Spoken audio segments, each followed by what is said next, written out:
So,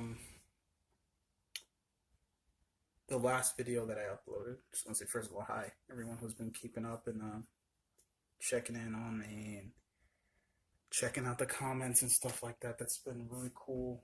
I really appreciate it. Uh, this is hands down the hardest thing I've done in my life.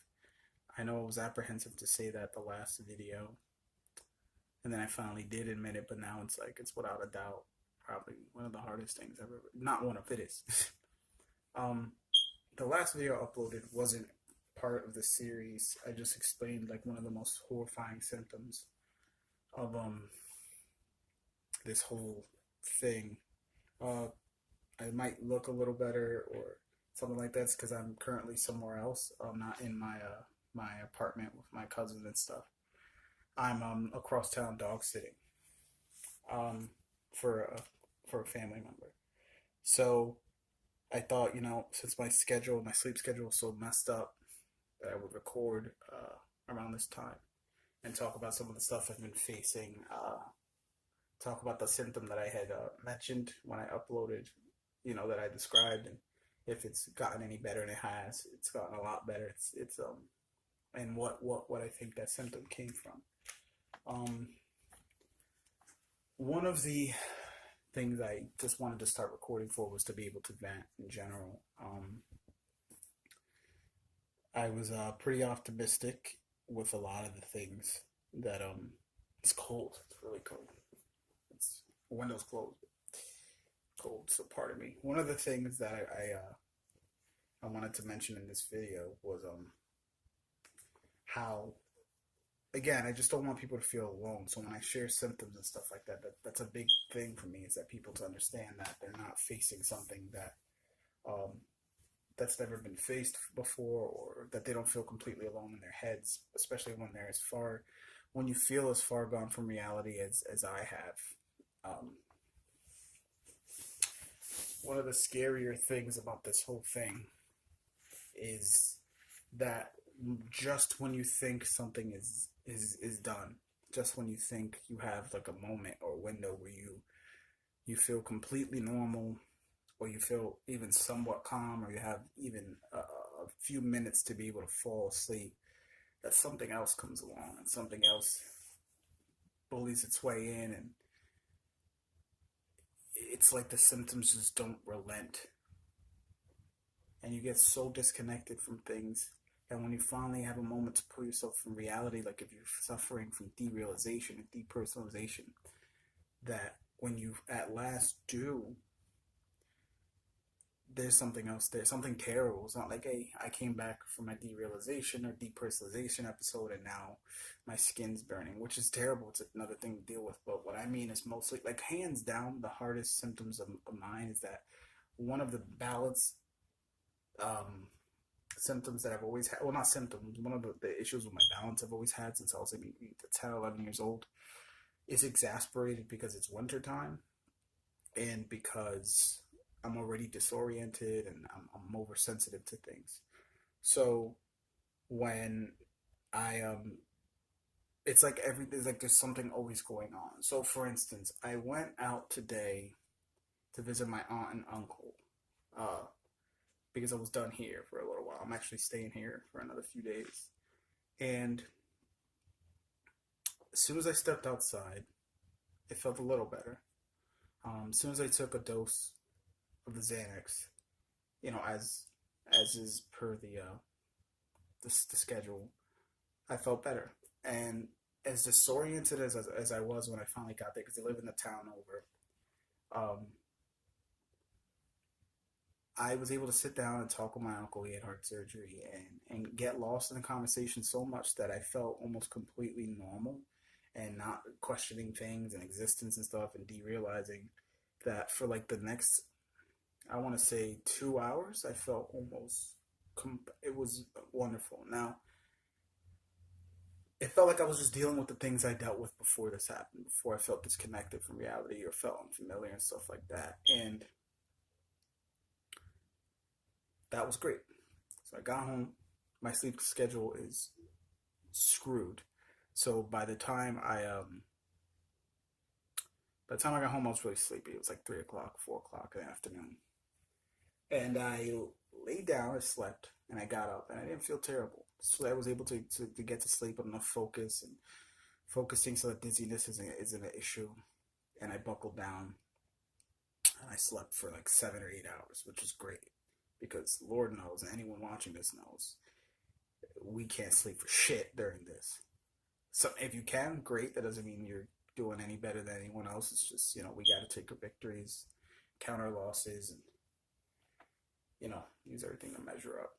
So I woke up and I told myself, I was like, you're gonna cook, even if you don't eat it, you're gonna cook something just to get out of the way, eat a little bit maybe, take a shower, uh, walk the dog or feed the dog, whatever, and just try to get out of it because I realized how much better I felt. Not great, just getting out of the apartment and doing something. So today's Wednesday, or almost, yeah, it's Wednesday. I went out Saturday night, first time I had left the house in like over a week, and I went with a friend somewhere. I went to go help her put like a bed thing together, and then she was like, you know what, forget this, let's just go eat. And I felt better. I felt human because I was distracted. And I was still dealing with that weird time warp thing at the time, and I want to explain real soon, actually. In another 2 minutes, I'll explain what that was about. But let me finish what I was saying. So I felt great, but once I got back home and I had slept and I woke up again, because I think I only slept like an hour that time. Like I said, we got a counter. I felt terrible again. It was like nothing happened. My brain found something to ruminate on, something to stress me out about. The time feeling, the derealization, the existential crises, the holes in your memory because you're either not taking your benzo anymore or you are taking it and things don't matter.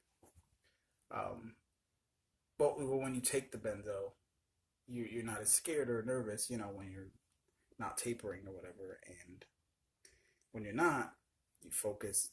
If it sounds like I'm ranting, that's exactly what it feels like. It feels like everything is just, there's always something to beat you down. Like I want to say, even in the last 3 videos, not including this one, I've not looked like this or felt like this. Case in point, the thing that made me trigger this to record was I got up to cook. I'm sorry, I digressed. I got up to cook, and I did, and I felt better for a little bit. And I was listening to, I think it's called The Anxiety. There was an anxiety podcast about derealization and depersonalization, things that work. It's really good. Got to make sure to start writing down the people that I want to recommend to others, so when I record or talk to anybody, I could mention it. And I started just feeling so almost good, like almost completely good, because I took my next dose. And I had been promising myself all day. I talked to a psychiatrist that hopefully I'm seeing. Today's Wednesday. It's like 4 o'clock. So that I'm seeing Thursday. And I was like, as long as I think I said it to somebody yesterday. I was like, as long as I have hope to get through this, then I should be okay. I was originally supposed to see them Monday. And I'm sitting there and I'm cooking and, I'm turning over the pieces of chicken or whatever. And the derealization and questioning every little thing that happens in the world around you started, and then I get pushed away from that, and then depression hit me. And like I haven't felt true depression in like a few weeks. Like I've had general depression because I feel like I'm never gonna get better. This is fucking terrible. And anxiety and fear, but it's been a really long time since I felt that, and I just was like, what, man, what? Like, when is this gonna go away? It went away from, why am I ruminating over, like, even when I get better, then I'm old, or then I'm not gonna be able to be, well respected in the things that I choose to do, or have, it's just gonna be, I'm gonna be dealing with depression, and it came out of nowhere. It was like within like 20, 30 minutes, this stuff just came on to me and just fucking wrecked me, just laid into me. And I was like, man, as soon as I stopped cooking, I started to feel a little better. And I remember a friend told me about a week or 2 ago that that it was probably the fact that I got up and, I was getting a little frustrated with like breading and stuff. And, I haven't been used to doing anything at all for 2, 3 months now, really, besides cooking. And,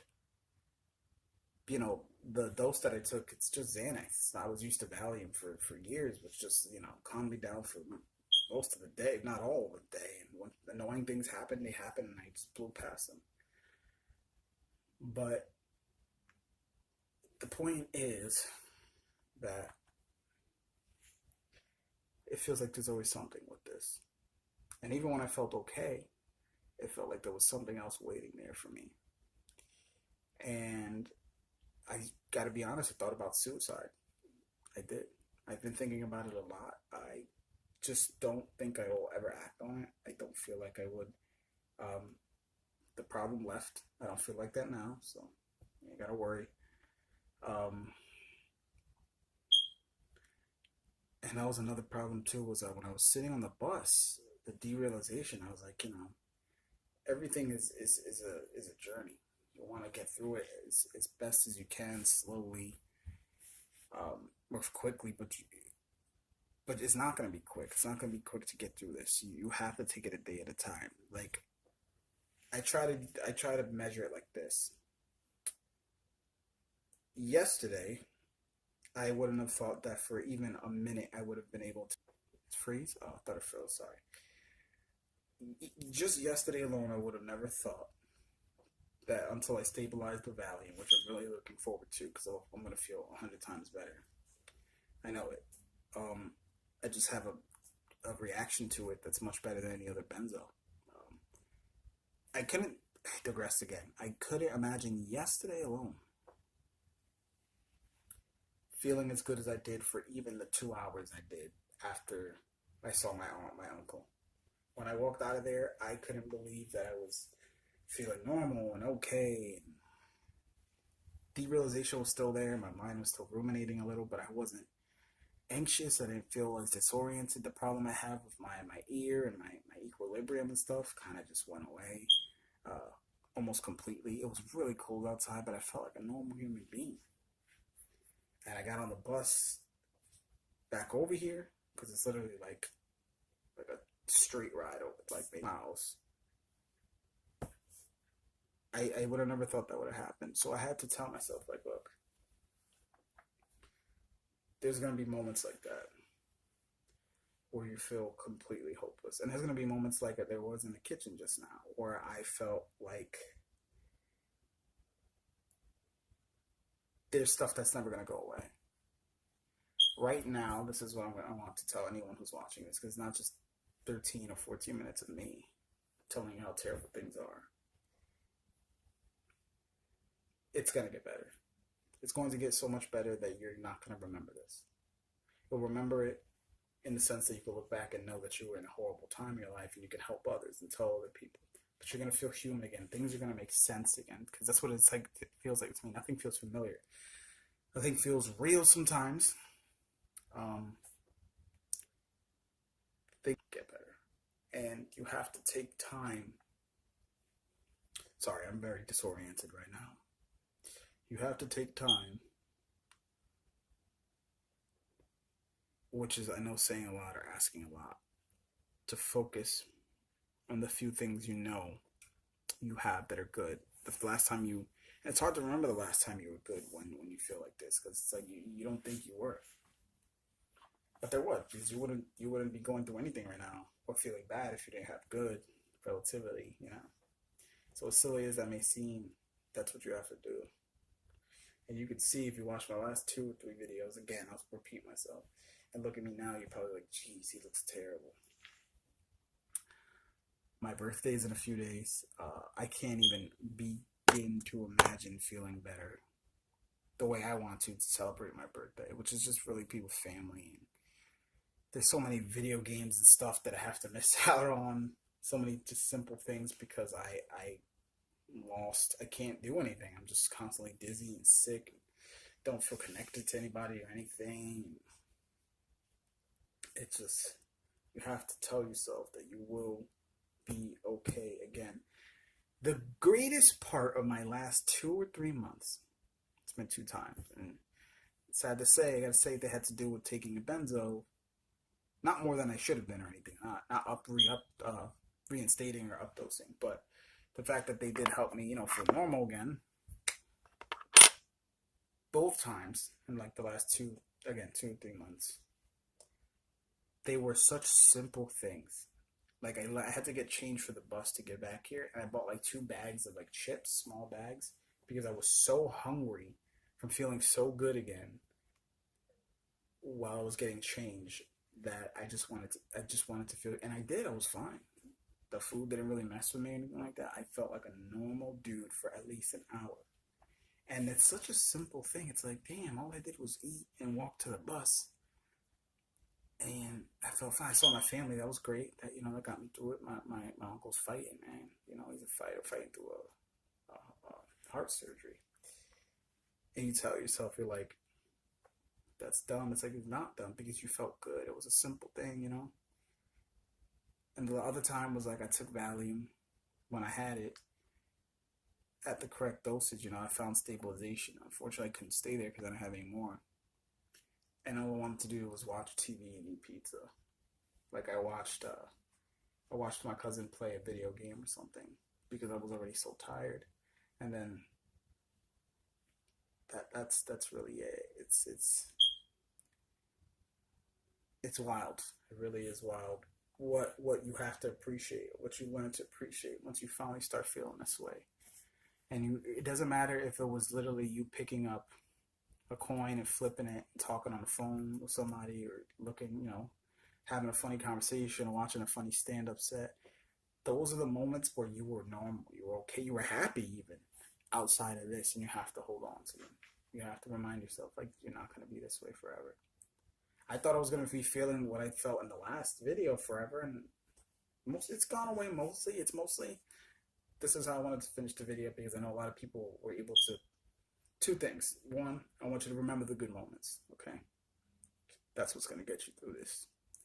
Even when they don't feel like good moments, you have to try to remember the last time you felt like that. And if it doesn't feel like, if you think about it and you're like, man, I didn't even feel that good back then. You feel better than you did now. And it's steps. Because I've been in some shit before where I never thought I was going to feel normal, okay again, and I did. In relatively fast time. Another thing I want to explain, of course, is this. The issue with feeling like time was going by fast and stuff and not feeling like I was in the moment was really 3 things. It was the derealization, which does that a lot. If you don't know what it is or you're not experiencing it, I don't want to take too much time to experience it or explain it in this video. I might talk about it again. Man, my eyes are so red. I'm so tired. All the time. It was the derealization which made things feel fast, and was the memory, because your memory is shot during this, and everything feels like holes in your memory, and you have time distortion. And the anxiety was making that stuff worse, because the more I paid attention to it, the worse it got. It's part of rumination. It's part of OCD. It's part of a lot of what we're going through with benzo withdrawal. And those 3 things just made it worse. They just worked in each other. One would remind the other. The anxiety was like the primer or the fuel, and the memory was like the primer, and then the realization that even got me to start thinking about something like that, and then it just fed each other, and it got worse and worse and worse. And then maybe like 2 or 3 days later, the memory cleared up, and it was just like, it turned from a feeling to a obsession and a rumination, and then it just kind of just stopped almost completely. Because once your memory starts to heal up and things feel like they're all one again, in one piece, you don't feel, like I said, I think I described it pretty well now that I feel better, or mostly better after it. When you don't obsess about it. Another thing is like the monotony of the day. Like I've been for 2 months now just doing the same shit because I haven't, and we all do that. We haven't, some of us can go to work. Some of us can still take care of our kids. Well, I don't have a kid, but some of us can still live. And even when you just feel like you're doing the same thing all the time, that makes that same, it just puts another ingredient in that fucking circle of things just feeling the same and feeling weird and feeling And then that's what makes time feel like it's flying by, because your memory can't paint anything or can't capture anything unique. And coming here was a big help, because I've been here 2 days and it feels like everything feels normal. See, I'm getting a little nervous because I'm feeling it now, but I still know like that's all it is. It's literally just those things, and once they clear up, um, helps a lot. Helps a lot. The weekend did fly by, but again, it's mostly because of my sleep schedule, and time feels like it's flying and stuff. But that's it. So I just wanted to explain, even something as terrible as that goes away. Like it really went away. Like my memory's a little better now, and things feel cohesive. Um, Still pretty bad with some of the stuff. Not gonna lie, I don't want you to think that I walked away from a symptom completely. Um, but that's it. You have to have hope in those seconds and hold on to them. My hope is that Thursday I see the psychiatrist, everything goes okay. Hopefully with insurance, we ain't gotta deal with nothing, and I can stabilize and talk to you from a much better point of view and give you hope, and talk about tapering, and how to have your life. And I want to discuss more about derealization and depersonalization and the existential crises I've had and shit like that, because that's been some of the scarier stuff. It's dealing with things like having purpose. Worst symptoms have been mental, hands down. The not sleeping thing makes things worse. My body occasionally feeling like it's on fire, my muscles hurting, stomach being screwed, not being able to eat. It's all bad, terrible, and all makes the mental stuff worse. But the mental stuff has hands down been the creme de la creme of torture. It fucking sucks. It feels like it'll drive me crazy. So I'm gonna go. Love you guys. Hold on to hope. We're gonna get through this. We'll be able to watch this video with sound minds and sound bodies one day. Soon. Because it's gonna happen. We're gonna feel better sooner than later. And just stay strong. Just use those moments of hope, because you're gonna heal. It's gonna happen. Love you. Leave a comment. Follow me on Instagram if you want. Shoot me a message, whether you're watching this when I first uploaded, or a week or a year from then. Because in a year we're gonna be alright. It ain't gonna take a year though. I'm getting delirious from not sleeping now. Looks like I smoked pot or something. I do not do that at all. I don't drink or anything. But if that helps, whatever. Talk to you later.